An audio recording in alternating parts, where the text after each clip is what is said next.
अस्सलामुअलैकुम दोस्तों, मैं हूं राव कमर रिजवान और आप देख रहे हैं मेरा यूट्यूब चैनल। मैं उन दिनों चचा के घर रहने गई हुई थी जब ये वाकया हुआ। मुझे नहीं मालूम कि मेरे वालिदैन की किसके साथ दुश्मनी थी। हम बन्नू में रहते थे और मेरी उम्र 18 साल थी। अचानक इत्तला आई कि हमारे घर कुछ लोग घुस आए और मेरे माँ बाप को कत्ल करके चले गए। अगर मैं उस रोज़ चचा के घर ना होती तो शायद उनके साथ मैं भी कत्ल हो जाती। खुदा जाने मारने वालों का मेरे वालिदैन को ख़त्म करने में क्या मफाद था। उन्हीं दिनों मेरी मंगनी अपने चचाजाद शहजाद से हुई थी। मेरे वालिद और चचा अपने बच्चों की इस खुशी को पूरी तरह मना भी ना पाए थे कि ज़िंदगी ने ऐसा रूप दिखा दिया कि जीने से नफ़रत हो गई। उन दिनों मैं कॉलेज में पढ़ती थी। मुझे तो किसी बात की समझ बूझ न थी। अपनी सहेलियों के साथ मगन रहा करती। वालिद साहब का अपना खुश्क मेवाजात का कारोबार था और काफ़ी बड़ा बिजनेस भी था। वो एक खुश नसीब ताजर थे, लेकिन उनके साथ ये सानेहा तभी हुआ जब उनका बिजनेस ज़ोरों पर था। उनके कत्ल होने के बाद चचा चची हमारे घर आकर रहने लगे क्योंकि मैं अब अकेली थी। चंद दिन बाद शहजाद भी हमारे यहाँ आ गया। उसके आने से मुझे ढारस हुई और इंतहाई गम की हालत में भी मैं खुश रहने लगी। वो मुझे बहुत हौसला देता था। मुझे वालिद के कारोबार के बारे में कोई इल्म न था। ये मामलात चचा जान ने आकर संभाल लिए। सारा हिसाब किताब देखा, मुझसे बयान हल्फी लिया, कुछ कागजात पर साइन करवाए, फिर काफ़ी रकम मेरे नाम बैंक में जमा करवाई। कहा कि ये रकम तुम्हारे लिए काफ़ी है, तुम इसके मुनाफे से अच्छी तरह रह पाओगी। अब्बा जान का कारोबार फरोख्त करके बाकी सरमाया डॉलरों की सूरत में अपने अकाउंट में बैरून मुल्क जमा करवा दिया। ये लोग कुछ माह मेरे साथ रहे। जब ज़रा गम कम हुआ और मैं कॉलेज जाने लगी तो उन्होंने बताया कि उनका वीज़ा हो गया है और वो अमेरिका जा रहे हैं। ये भी कहा कि तसल्ली रखो, हम जल्द लौट आएंगे और तुमको ले जाएंगे। फ़िलहाल तुम्हारे वीज़े का मसला है, इसलिए अभी साथ नहीं ले जाएंगे। मेरे साथ अम्मा सलामती रहती थीं। ये औरत मेरी पैदाइश से भी पहले मेरी माँ के साथ आई थी। जब पाकिस्तान मार्ज़े वजूद में आया तो उस वक्त अम्मा सलामती नौउमर थीं और नई दुल्हन थी।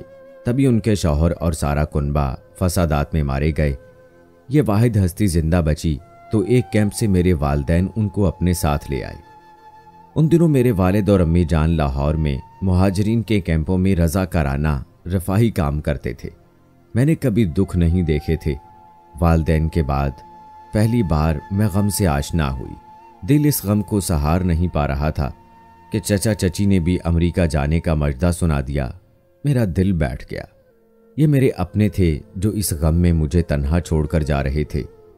मैं उनकी मिन्नतें करने लगी कि मुझे छोड़कर न जाइए। वो बोले, बड़ी मुश्किल से वीज़ा मिलता है और हमारा वीज़ा लग गया है। शहजाद भी हमारे साथ जा रहा है। अगर हम इसको अभी छोड़कर गए या अभी शादी कर दी तो फिर ये यहीं रह जाएगा और अमेरिका नहीं जा सकेगा। उस दिन मैंने सोचा था, ऐ काश मैं भी अपने वालिदैन के साथ मर जाती तो अच्छा था। मैंने तो सोचा था कि मेरी शहजाद के साथ शादी हो जाएगी तो हम अब्बू का कारोबार मिलकर संभाल लेंगे। मैंने इल्तजा करते हुए शहजाद से कहा, क्या तुम भी मुझे छोड़कर जा रहे हो? तुम तो ऐसा ना करो, मैं किसके सहारे रहूंगी? साहिदा, अम्मी बाबा कहते हैं कि तुम एक बहादुर लड़की हो, अकेली रह सकती हो।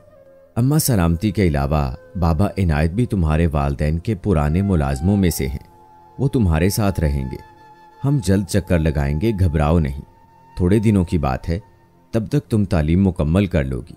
मेरे भी मुस्तकबिल का सवाल है। मुझे वहाँ इसी माह जाकर यूनिवर्सिटी में दाखिला लेना है। मैं जान चुकी थी मेरी खातिर ये लोग नहीं रुक सकते।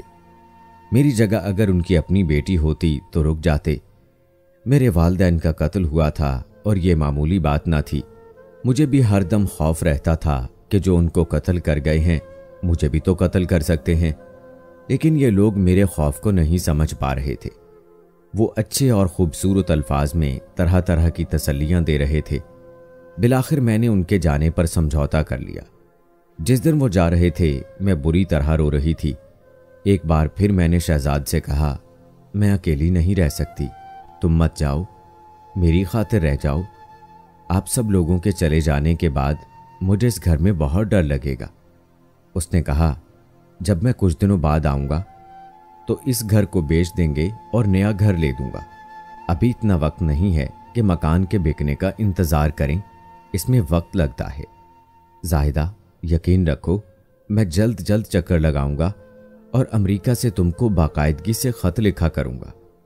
तुम उनको बार बार पढ़ोगी तो तुम्हें ऐसा लगेगा कि तुम अकेली नहीं हो।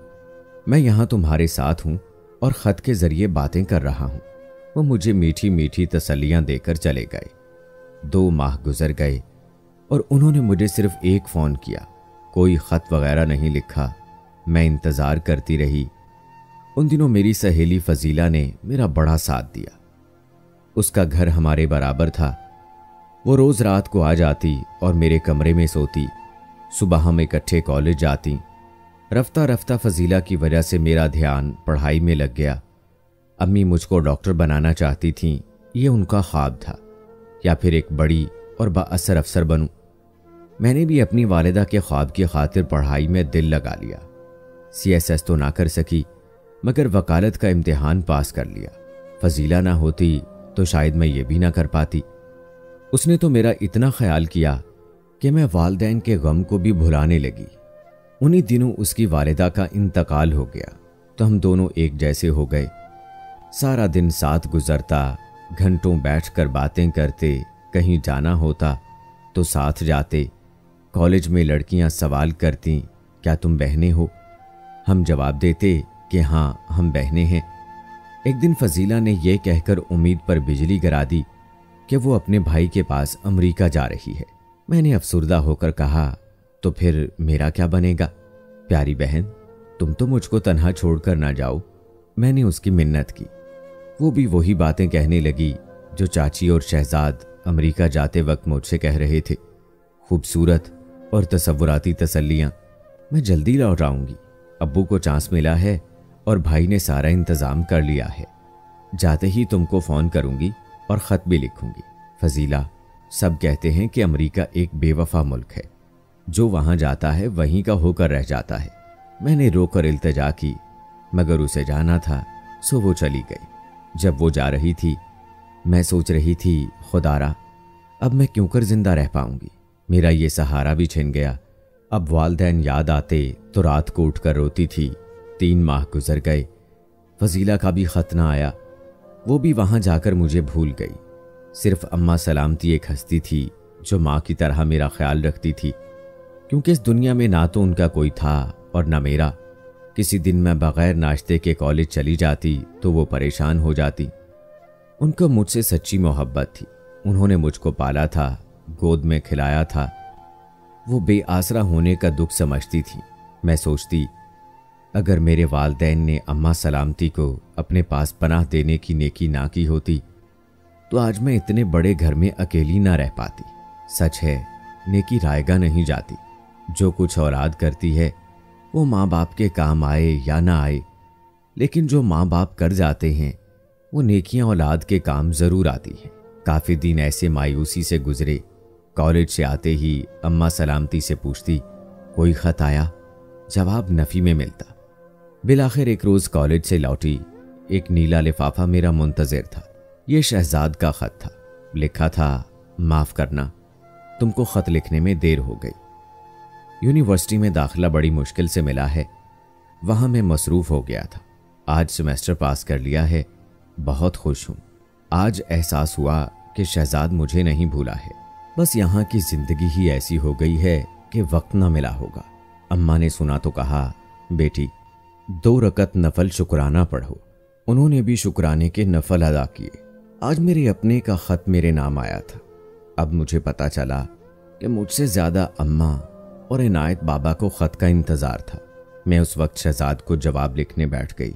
लिखा, मैं तो कभी थी, तुमने मुझे भुला दिया है। आज ख़त मिला, लगता है नई ज़िंदगी मिल गई है।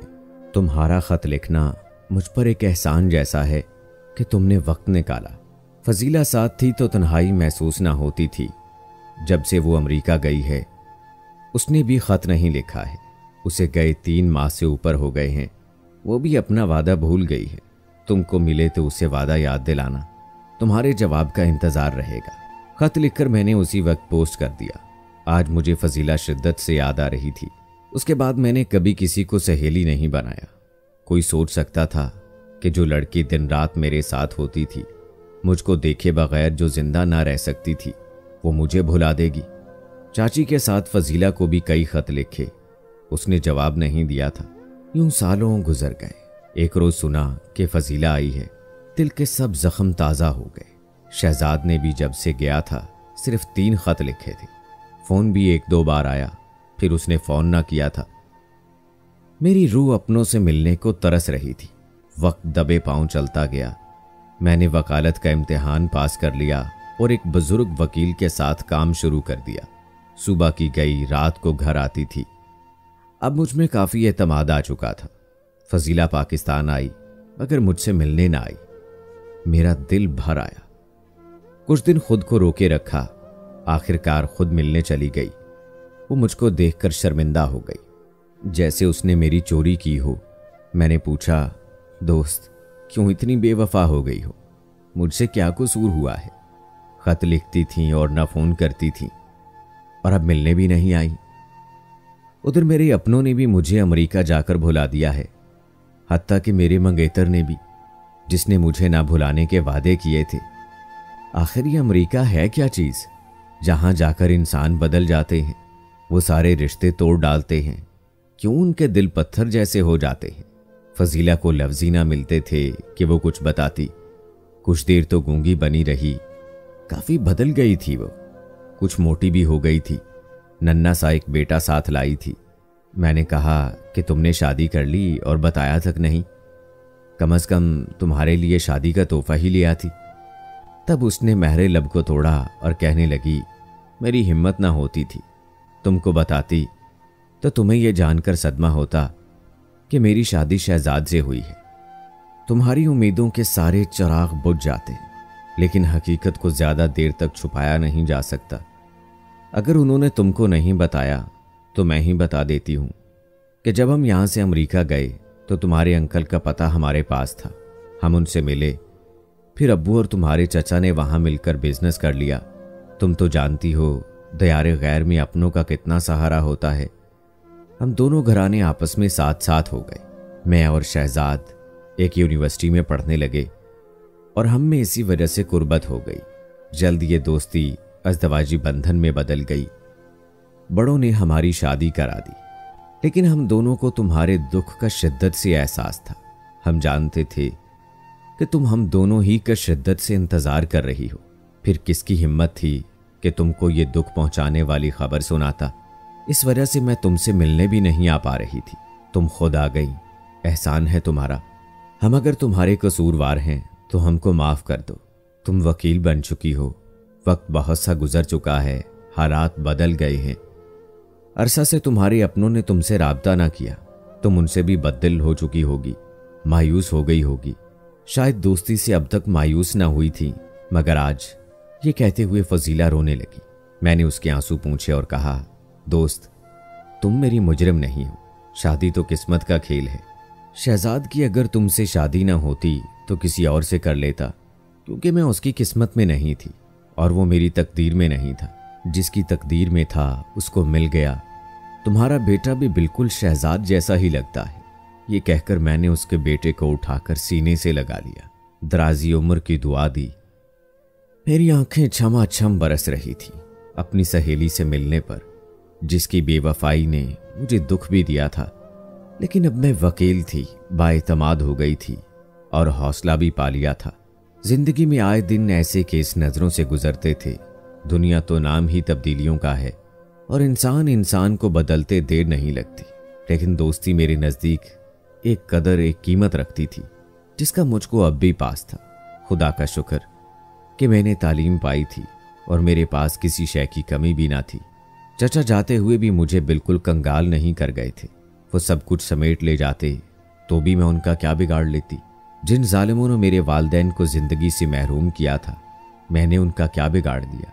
खुदा का शुक्र कि मेरे पास दुख सहने का हौसला आ गया था। मेरा मुस्तकबिल तारीक नहीं था। कुछ दिन पहले मुझको अदालत में अब्बू के एक दोस्त मिले थे जो बड़े वकील थे। कहने लगे, बेटी तुमको काले कोट में देखकर दिल शाद हुआ। तुम बड़ी बहादुर हो और तुमने हालात का हिम्मत से मुकाबला किया है, तो अब मेरी एक बात भी मान लो, अब तुम शादी कर लो और घर बसा लो। बेटी, औरत की असल जिंदगी यही है कि वो अपना जीवन एक अच्छे जीवन साथी के साथ गुजारे। मैंने कहा, अंकल शादी करूं तो किससे करूं? शादी के लिए रिश्ता तो वालिदैन तलाश करते हैं। अगर मुझे अपने वालिद की जगह समझो तो मैं तुम्हारे लिए रिश्ता तलाश कर चुका हूं। मेरा बेटा आतिफ है, तुम्हारे साथ ही तो प्रैक्टिस करता है। अगर तुमको पसंद हो तो मैं तुमको बहू बना लूं। जी अंकल, मैंने जवाब दिया, मुझे मंजूर है। ये कहकर मैंने सर झुका लिया। उन्होंने मेरे सर पर हाथ रख दिया तो मुझे लगा मेरे वालिद फिर से जिंदा हो गए हैं। यूं मेरी शादी आतिफ से हो गई और हम हंसी खुशी जिंदगी गुजार रहे हैं और शहजाद और फजीला भी खुश हैं। मैं अपनी जिंदगी से खुश हूं, कोई गिला नहीं। हाँ, अपने माँ बाप की ऐसे जुदाई जब याद आती है तो दिल खून के आंसू रोता है। आपको क्या लगता है शहजाद ने बेवफाई की और मेरी सहेली फजीला ने भी मेरे साथ बेवफाई की?